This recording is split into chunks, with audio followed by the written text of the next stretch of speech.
Hi hello, எல்லோரும் நல்லா இருக்கிறீங்களா? இன்றைக்கி நம்ம பிக்வீன் சேனலில் மிளகு தக்காளி காய் பழம் ரெண்டும் கலந்துருக்குது. இதை வச்சு நாம் ஒரு குழம்பு செய்ய போகிறோம்.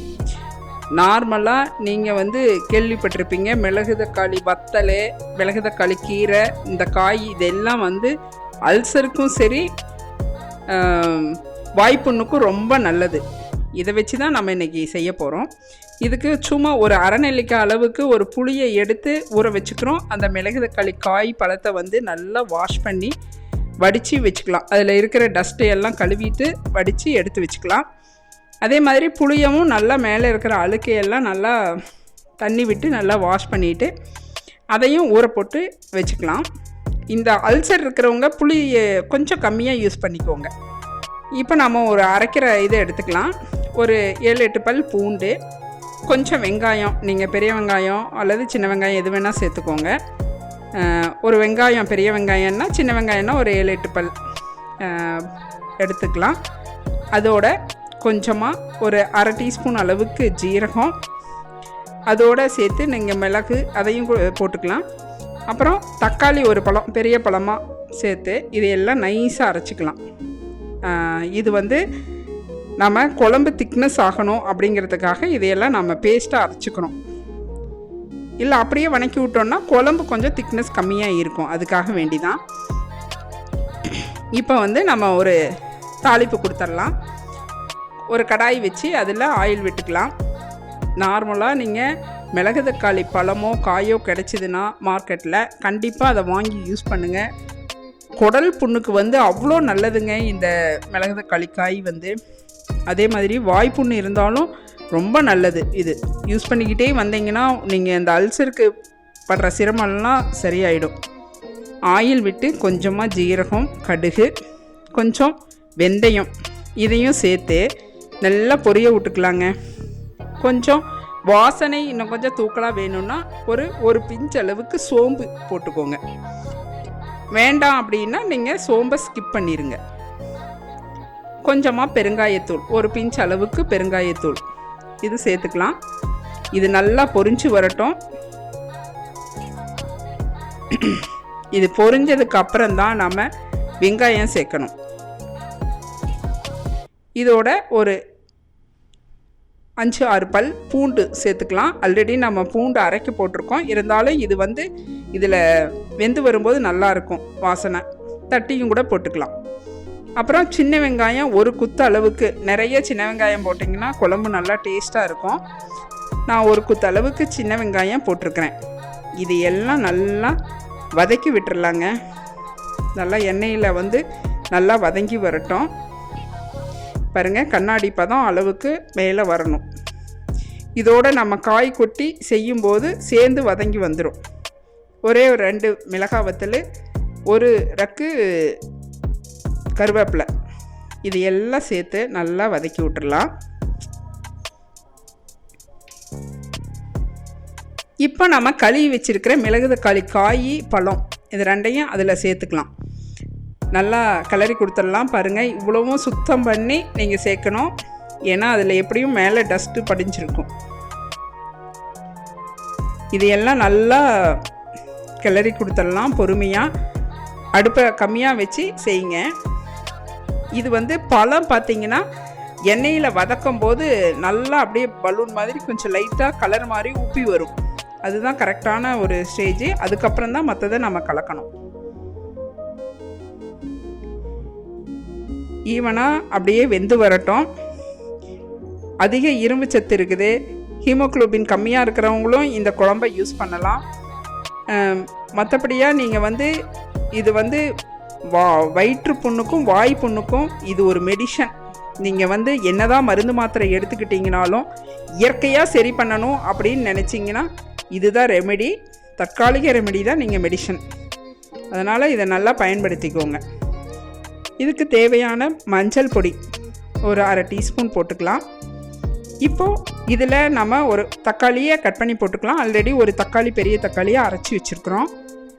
நீங்கள் இந்த தக்காளியோட புளிப்பு தன்மைக்கு தகுந்த மாதிரி நீங்கள் புளி தண்ணியை ஊற வச்சுக்கோங்க. ரொம்ப அதிக புளிப்பு வேண்டாம், லைட்டாக இருந்தால் போதுமானது. நீங்கள் இதே மெத்தடில் நீங்கள் இந்த கீரையும் இந்த மிளகு தக்காளி வத்தலையும் இதே மெத்தடில் குழம்பு வச்சுக்கலாம். இப்போது கொஞ்சமாக கரம் மசாலா, ஒரு அரை டீஸ்பூன் அளவுக்கு கரம் மசாலா, அப்புறம் நம்ம ஹோம்மேடாக செஞ்ச குழம்பு மிளகாத்தூள் வந்து ஒரு 2 ஸ்பூன் அளவுக்கு போட்டுக்கலாம். கொஞ்சமாக ஜீரகத்தூள், நீங்கள் ஆல்ரெடி வந்து ஜீரகம் போட்டு தாளிச்சிருக்கிறதுனால கொஞ்சமாக ஒரு பிஞ்ச் அளவுக்கு ஜீரகத்தூள் போட்டால் போதுமானது வாசனைக்கு. இது எல்லாம் ஈவனாக அப்படியே நல்லா பெரட்டி விட்டுறலாம். அந்த பச்சை வாசம் போகட்டும். நம்ம ராவாக சேர்த்துருக்குறோம் மிளகாத்தூள், கரம் மசாலா, ஜீரகத்தூள் அதெல்லாம். அதனால் அது போன உடனே நாம் அரைச்சி வச்சுருக்கிற வெங்காயம், பூண்டு, ஜீரகம், தக்காளி பேஸ்ட்டை இதில் கொட்டிக்கலாம். கொட்டி நல்லா கிளறி கொடுத்துடலாம். நீங்கள் இந்த மெத்தடில் செஞ்சீங்கன்னா குழம்பு வந்து நீங்கள் நல்லா இருக்கும். நீங்கள் அடுத்த நாளும் அதுக்கடுத்த நாள் கூட அதை நல்லா சூடு பண்ணி சாப்பிடும்போது இன்னும் டேஸ்ட் அதிகமாகும். இது வந்து கெட்டு போகாத ஒரு குழம்பு தான். நீங்கள் வத்த குழம்பு அதே மெத்தடு தான் இது. நீங்கள் இந்த மாதிரி செஞ்சு பாருங்கள், சூப்பராக இருக்கும். இன்னும் கொஞ்சம் நம்ம அரைச்ச அந்த ஜாரை கழுவி கொஞ்சமாக தண்ணி விட்டுக்கலாம். ஏன்னா அந்த காய் வந்து நல்லா வெந்து வரட்டும். காய் பழம்லாம் நல்லா கிளறி கொடுத்துடலாங்க. நல்லா வெந்து வரட்டும். இப்போது இந்த குழம்புக்கு தேவையான உப்பு சேர்த்துக்கலாம். நம்ம இதில் இன்னும் புளி தண்ணி சேர்க்கணும், தேங்காய் பால் சேர்க்க போகிறோம். இந்த காய் வெந்துருச்சுன்னா அடுத்தடுத்து நம்ம சேர்த்துக்கலாம்.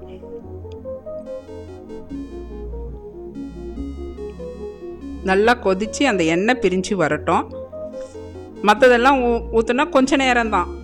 இந்த பச்சை வாசம் அடங்கி அப்படியே சுருண்டு வரும்போது நம்ம மற்றதெல்லாம் சேர்த்துக்கலாம்.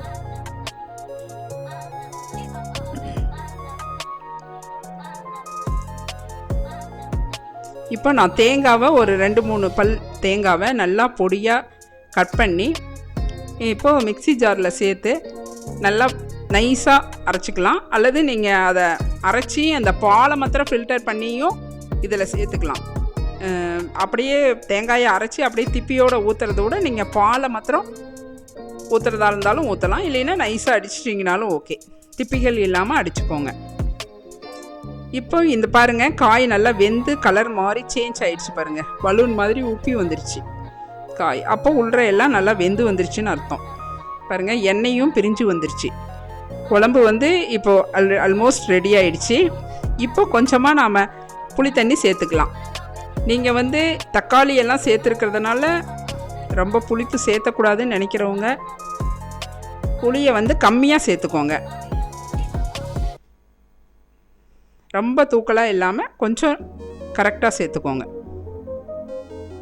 இப்போ இதை புளி தண்ணி ஊற்றி ஒரு கொதிநிலை வந்த உடனே இப்போ நம்ம தேங்காய் பாலை ஊற்றுக்கலாம். இதில் பாருங்கள், இந்த புளியோட அந்த பச்சை வாசம் அடங்கணும். அது வரையிலும் கொஞ்சமாக கொதிக்கட்டும்.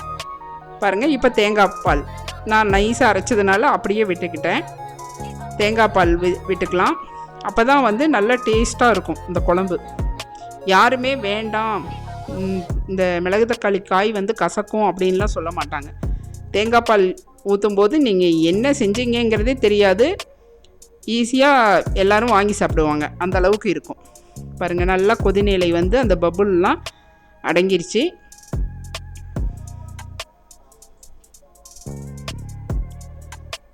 பாருங்கள், எடுத்து பார்க்கும்போதே தெரியும் அந்த வாசம் வந்து குழம்பு வாசம் கரெக்டாக வந்துடும். இப்போ நம்ம கொஞ்சமாக ஒரு ஸ்பூன் அளவுக்கு கஸ்தூரி மேத்தி எடுத்து நல்லா கசக்கி அதில் சேர்த்துக்கலாம். நல்லா இன்னும் வாசனையாக இருக்கும். நம்ம என்ன தான் வெந்தயம் போட்டு தாளிச்சிருந்தாலும் இந்த வெந்தயக்கீரை, ட்ரையான வெந்தயக்கீரையை சேர்க்கும்போது அதனோட சுவையும் மனமும் நல்லாயிருக்கும். இப்போ அதில் சும்மா கொஞ்சமாக ஒரு வெல்லம் போட்டுக்கலாம். இது வந்து ஆப்ஷனல், நீங்கள் வேணா சேர்த்துக்கோங்க. ஆனால் வெல்லம் போட்டோம்னா அந்த சுவை வந்து சாப்பிட்டு லாஸ்ட்டாக கூட அந்த சுவை நாக்கில் இருக்கும். அந்த அளவுக்கு இருக்கும். பாருங்கள், அவ்வளோதான், இறக்கிடலாம். இதுக்கு நீங்கள் மல்லித்தலை தூவக்கூடாது. ஃபைனலாக குழம்பு ரெடி ஆகிடுச்சுங்க, மிளகு தக்காளி பழக்குழம்பு. இதை நீங்கள் வச்சுக்கிட்டிங்கன்னா 2-3 நாள் கூட வச்சுக்கலாம். நல்லா ஹீட் பண்ணி எடுத்து வச்சுக்கிட்டிங்கன்னா அது அந்த காயோட எசன்ஸ் அந்த குழம்புக்குள்ளேயே தான் இருக்கும், இறங்கிட்டே தான் இருக்கும். அது சாப்பிட அவ்வளோ டேஸ்ட்டாக இருக்கும். நல்லா அல்சர் இருக்கிறவங்க நீங்கள் புளியை கம்மியாக யூஸ் பண்ணிக்கோங்க, அல்லது புளியை அவாய்ட் பண்ணிவிட்டு தக்காளி கூட நிறையா சேர்த்து நீங்கள் செஞ்சுக்கலாம். இந்த மாதிரி நீங்கள் செஞ்சு சாப்பிட்டு பாருங்கள், அவ்வளோ ஒரு ரெமெடியாக இருக்கும், நல்ல ரிலீவாகவும் இருக்கும், உங்களுக்கு அந்த அல்சர்னால் வர பெயின்லாம் குறையும். இதே மெத்தடில் செய்யுங்க.